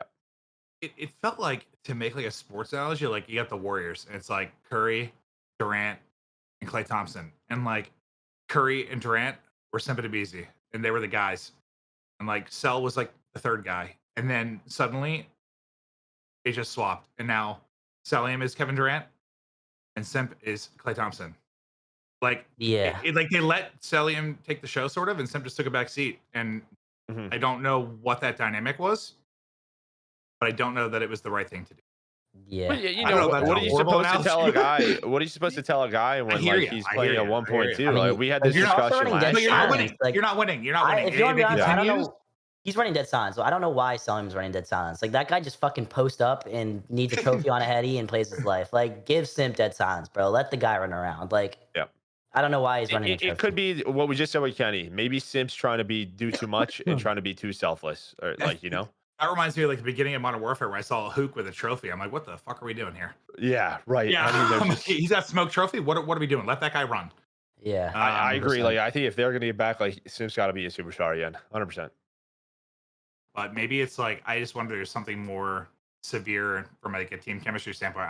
I'm not sure, but we'll see. Hopefully they can figure it out because they should be Yeah. winning I tournaments. mean, they got to a Sunday again. They're top 3. I mean, It's just not good enough. It's not, man. no, Like I mean, It's listen, like come to their past standards, but there is like new players correct. in the league, like Pred. You got Pred. You got some other new beast in here. Like you know what I am mean? I So, crazy that I still think this format roster should be in every final, maybe winning events? Like I, mean, I just think it's the way some of these COD games have been. It's tough to always have that. Like, but yeah, yeah, no, they're no, co- you're not wrong. I just seems they're hard. competing. Like, it's not like they're not competitive. no, They're I think if they close their eyes, they'd still be competitive because they're freaks of nature. But like, I yeah. just, we'll see. It's just weird. Like, it's like This is why you brought Austin onto this team, in my opinion, for but they these look sort of like moments. gods, bro. They looked incredible, and then Sunday, just something goes wrong. I'm just starting to wonder if, like, I don't know, something weird's going on Sunday, or if it's some, I don't know. I mean, they lost to Seattle in a game 5. They win that. They're in the final again. I They- don't know. yeah, Yeah, And they lost to New York. Like, the team who won. yeah, It's just what it yeah, is. yeah. You're right. Surge. This team is fun to watch, and I would cast them Yeah. versus Faze always. Mac always goes off versus Faze. I'll put it out there. Always, bro. Mac always Always. goes off against Always, them. I dude. don't It's know. crazy. He Dude, just turns into a different beast. The funniest thing I saw some Reddit posts is like, how come like they can carry accuracy, we can't carry Illy? I was Oh, I think I saw that too. Oh, that's not Jesus. right. I was That's like, not right. sheesh. But like they're just fun to watch. Like Sib centering, like he reminds me of sometimes like I watch like a cell POV, just the positioning and hitting shots. Like it's just like maybe not cell POV, but like one of those POVs Like that a you sort of pharaoh is like you a like good way. yeah, I you don't know, maybe like you know pharaoh it's is a good him game sort play. of. He just looks so raw and talented.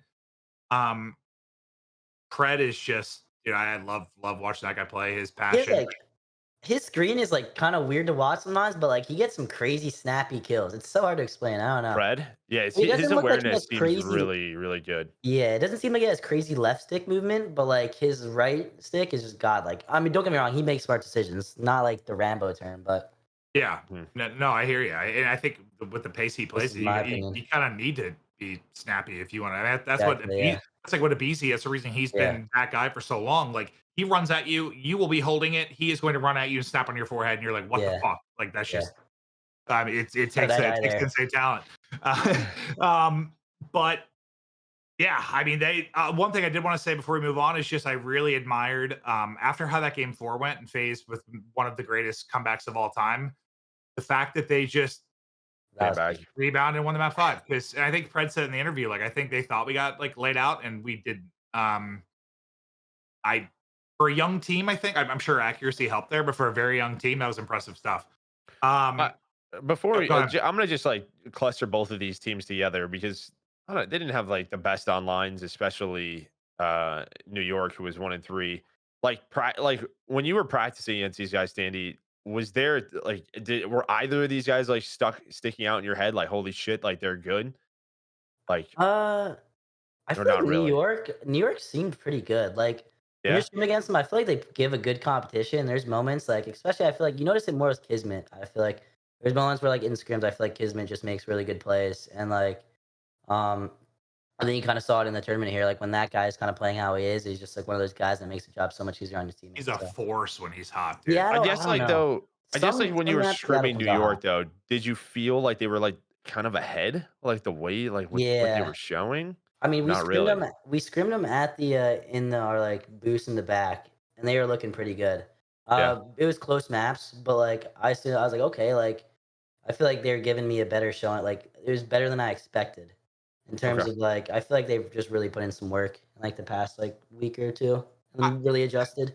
it's probably a combination of like I think their roster makes a fuckload of sense just from Yeah, a role standpoint, and I'm sure partially it was what I figured this week would be a little bit like a team gets hot. It's the first event, like you get hot, you're grooving, things are working, and you just sort of run away with it, which was probably part of it. But like I think they have potential to be nasty. Like yeah, you have your sub duo makes a ton of sense. You have a godlike who should be a godlike flex, and a priest has been a little all over the place, but and Skies who I have always thought incredibly highly of. Like that guy's a lockdown main AR.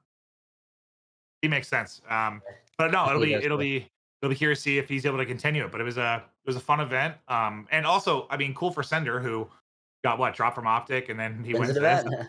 I thought For that was sure. kind of neat, just because he seems like a really nice dude. I don't really know him really well, but he seems like a really just genuine guy, and I'm sure that was kind of hard for him. I think Yeah. anyone getting released from OpTic is probably a tough pill to swallow. So that was really cool. All right, let's talk random bullshit. I mean, major one was awesome. We I got a just lot want to to say come. right before like we moved down Oh from them, yeah, like dude, just like stats wise, this kind of looks like the LA Thieves of like last year. Like everyone like a one one one. all of them are over a one to like a Yeah. 1 point, like 1.5. Like I mean, their respawn was they're 71 in control. Obviously, their surge was still big, but yeah, it just feels like they had a really good sense of the game. Everyone's Just doing what they need really, to do. Yeah. yeah, like that system that we kind of talk about. I'm sure everybody's gonna be watching their VODs, thinking, "What the fuck what were Yeah. they doing?" Yeah, 100%, Yeah. 100%. Let's just talk quickly before we wrap, just about a couple of the roster rumors. And one quick shout out. I saw like Saints is retiring. One of the all-time greats. I mean, guy when he was on fire was one of the more talented players you ever watch. I mean, I I figured it was a matter of time with him not being in the league. I think when you're on top, there's only so long you could probably compete. well, he didn't play last year, and then he said he was coming back. So I was like, "Oh, maybe like Saints is gonna get back in the mix." But he obviously retired after that first event. But Seemed like it no was doubt past about that it. point. I mean, the guy, you're not wrong. Like he could take over, especially in respawns. Like he had some insane gun skill to play against. So yeah, Nato was a beast, man. To play against, I played with him for a little bit. It wasn't like my best year or his best year, obviously, but that just tends to happen. But yeah, He's one of those guys who let him run and fry, and who else? pretty I much, don't know what the fuck Pr- else he's doing, but yeah, pretty much, dude. Like he was just he was just one of those guys too. Like in eights or this, like in scrims, like dude, he was just fucking putting up numbers for yeah, sure. wildly talented. All right, Stan, let's get into the fun like drama bullshit, which I'm sure you have fun with. It's not about you. What do we listen? Let's just start with the big one. Optic rumors. There's a change happening. I thought it should happen in the offseason. I thought it was going to happen in the offseason. We all did. We got baited. They stuck together. You heard what Scump said about Shotzi kind of convinced him to stay, apparently, because he was going to stick around. That was the surprising part. Like we Yeah. didn't hear that, and then I saw that video. Obviously, they're thinking about Alec. I don't even know if this is possible with LAG, Yeah. but I mean, this was probably the worst case scenario if you were an OpTic fan or this OpTic team, right? There's rumors of you breaking up. You say, "Screw it, guys. Let's put it aside." Boom, you bow out top 12. Like literally the worst. It's not like you Yeah. got to the bracket and you lost to New York in an ultra or New York in a phase and some tough matches. You lost to Florida. Like Yeah. I mean, this is worst case scenario. And then and also got shit on by Ultra 3-0. Like so you didn't compete against one of the top teams. Um like That's great. this was worst case scenario for this roster in because now they're just thinking, should we have done something? That was probably on their players' minds immediately. And now I mean, we'll see what happens. It's just really hard to do things during the season, depending on Yeah, it's really hard. contract trades. We've never seen a trade. I don't think so. But I mean, I guess you could potentially trade contracts. Does the other org let that person go? If not, Yep. you have to take a risk on a challengers player, which like OpTic's just not a team that's They ever don't do done that. that. They don't do that because they get whoever they want before. So Yeah. like Am I this to me is blasted? just one of those things of if this the Why? rumor of like Why? Hydra and Cammy coming here probably looks great now. Yeah, yeah. Definitely. I just feel like this second I heard that rumor, the next day they're like going back on it. I just feel like that was just already the breaking point. Like if I was like on a player, I just feel like okay, like they want to get rid of me and like now they want me back. I feel like that is like yeah, like all said and done, like Dash and York probably like yeah, I want to be on OpTic, like I'm hyped. But at the end of the day, it's just kind of like one of those moments I just feel like could like break you a little bit. Like just kind of like you know what I mean? Like they even had like just kind of like they had thoughts about dropping me, like they were thinking about doing it, and it's like now we're together. I feel like that is just kind of like if everyone hears about that, like you gotta commit. I just feel like, especially if you're OpTic, just I don't know, Yeah, my because opinion. you didn't commit either way then. Because if you're gonna have one bad event and fucking maybe break up, what the fuck are we Yeah, doing in the first place? yeah, exactly. Like what? A- What? And Why? what's difficult, I think, right, is because okay, supposedly it's Dashy, right? Because like Dashy removed OpTic from his bio. There's all this stuff coming out, and potentially it's both of him and Illy. I think what's probably really tough because there's two things here. There's the side of like Dashy where we know he's an incredibly talented player, but does he what we always talk about? Can he figure out like a system of COD? It just feels like that's what they've always been missing. Is the work ethic there? I mean, Right. there's based on And talking to then T when he was you coaching and have stuff, your there were your issues. Illy side, which he's a world champion. He can obviously figure the game out. But what's his injury like? And is he just getting shit on? So like Yeah, now it's like, do you test the water with just one of them? Like just keep a superstar in Dashy, maybe cut Illy and pick someone else up.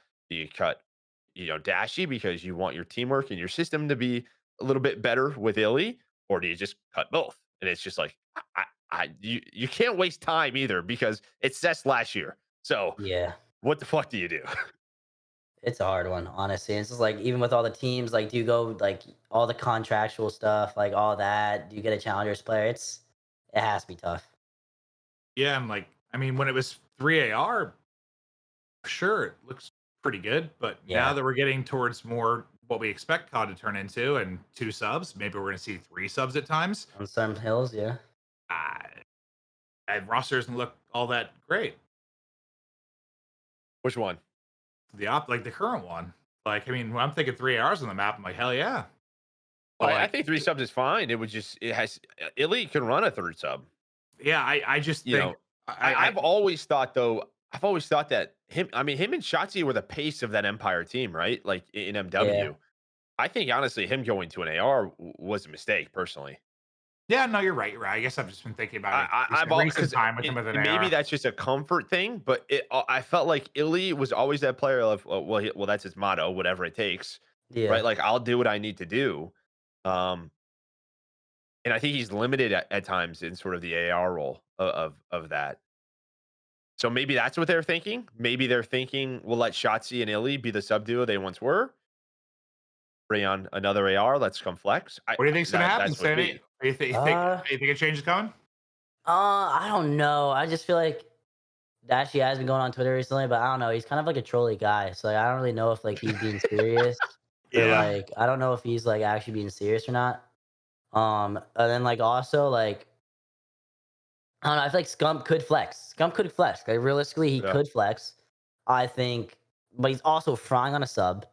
Like it's really tough. Like, do you get rid of? If I was OpTic, like if I really had to play call in my book, like I'm getting rid of both of them. Like I'm sorry. Like it's just I just feel like if I had all the power in my hands right now, I'm getting rid of both of them. I'm getting 2 other players. But the question is like, who the fuck do I get? Yeah. Like, Yeah. do I get Arcees? He's probably getting paid a shit ton. Like, he's also on like a 3-year contract with LAG. Like, are they gonna want how much money are they gonna want from him? Are they just gonna take Dashy? Are they gonna do a trade? There's just so many questions that you don't know until it happens. See, Yeah. I think the Alec thing for me, I I think like it could that. get done. I think it could get done because I like that. I think Alec is hugely cares about winning. And yes, he might have got his payday to go off into the sunset, but like he's not winning with that LAG team. Yeah. I think almost like Slasher's career got rejuvenated going to Faze. This would be like the same shit for Alec in a way. Like just get back on a top team and a contender right away. I think he would take less money and do that in a heartbeat. Yeah, 100%. That's how I see it I personally. think he would do too. But But what he's always you keep Alec and what you keep Dashy? Is that what you're thinking? And then Dashy can just do whatever the fuck he wants. Like that's just the question. That's a question, right? That's what's tough. Like see. I don't know if he wants to go into that though. Like I think it has to be both, and you find another player because I think Alec got frustrated with the what Faze turned into when they were frustrated with Vanguard. I think if it was Dashy and Alec, I think name as Faze. Yes, Yeah. I think he would get very frustrated with left stick mistakes. Put it that way. Yeah. So I don't know what's going to end up being, but I think something's going to happen. The grill. I don't know if we need to talk about the Gorillas thing because we kind of are with Alec being the rumor, but I think the world of Alec. I do. He's a competitor. He cares a lot. He's a smart player. I think he could. Yeah, I mean, I think the Gorillas thing was sort of bring Alec over, and then you had an experiment with the other three. What were they going to turn into with Neptune, Spartan, Hook? That was always the question. I mean, you have a great academy team. You could use it. I don't know if you bring the whole roster up. I'm not sure of that one, but it's not like they're probably in a difficult spot with trying players out. It's just the problem is if you waste too much time, like your year is fucked. Yeah. So like it's always a hard one. Best KD. Diamond Con had the best KD. I know when he was in the league, statistically, he wasn't bad. Yeah, he got like top 4 with New York. Yeah, so like I don't know. I feel like if they do get rid of RSVs, like do they want Dashy? Do they want Illy? Like are people gonna be thinking about like, oh, does Illy have an injury? Is that why he's playing bad? Like, you know what I mean? Like, are people gonna like dig deep into that? We'll see how it plays out, but I love a little drama, so I'm down. It'll get people talking about COD. I love it. The other thing was London, right? Scraps gonna be back. Scraps supposedly. Oh, yeah. I mean, I'm personally all about that because I miss Scraps interviews, and Scraps is just I always view us like the WWE, and his personality is fucking amazing for the league. I don't know what's happening there, but like I would love to have Scraps back. I actually legitimately just miss those two being a part of it. Like they're just comedy, man. Like I mean, he's a great player. It's just he didn't really play last year. It's just tough because what you would probably say is, well, isn't there like another young challenger player that deserves a chance? Yeah. But like, I feel like London has tried that a couple of times. Gizmo didn't work out. Like, obviously, Afro is now leaving. Like, maybe they're just like, who is just somebody we can rely on? And I think Scraps with this opportunity is going to be like just fucking passionate. Like, he's going to give it his all. Yeah. I don't have much to add other than I love Scraps. He makes me laugh, and I want him back. He played with Asim too, yeah, with Faze. That's true.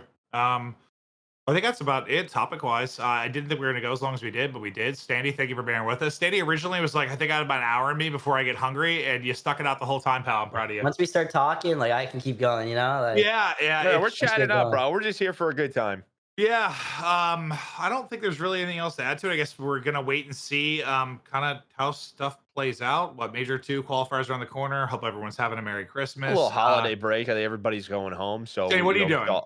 I'm going back to Pennsylvania in a few days. Like 2 days. Wait, where are you from in PA? Like near Harrisburg. Oh, okay. I grew up in Mechanicsburg, so I went to the same. Mechanicsburg, okay. I went to the same school as Seth, like same high school, just a million years. My high school was his rivalry school. What, Bishop McDevitt or something, or what? Central Dauphin. Central Dauphin, yes. Well, our school was like number Bishop one. McDevitt too, yeah. I know. We were like number one in the country in soccer, and Central Dauphin was like top 10 as well back when I was in school, and we had wars with them. Yeah. Soccer was like, well, yeah, it was wild back. Okay, 400 years ago when I was in high school, but yeah, no, very, very familiar with Central Dauphin. Yo, PA's got some fucking talent, huh? Yeah, actually, yeah. You two and Seth is crazy. Look at me. It's a very close area too. Not that far. No, it's really not. I think that's it. Thank you for coming on. Appreciate it. Good luck to you and Ultra. It's been amazing to cast you. Excited to keep doing it for the future. You're a beast. You make plays. You're handsome.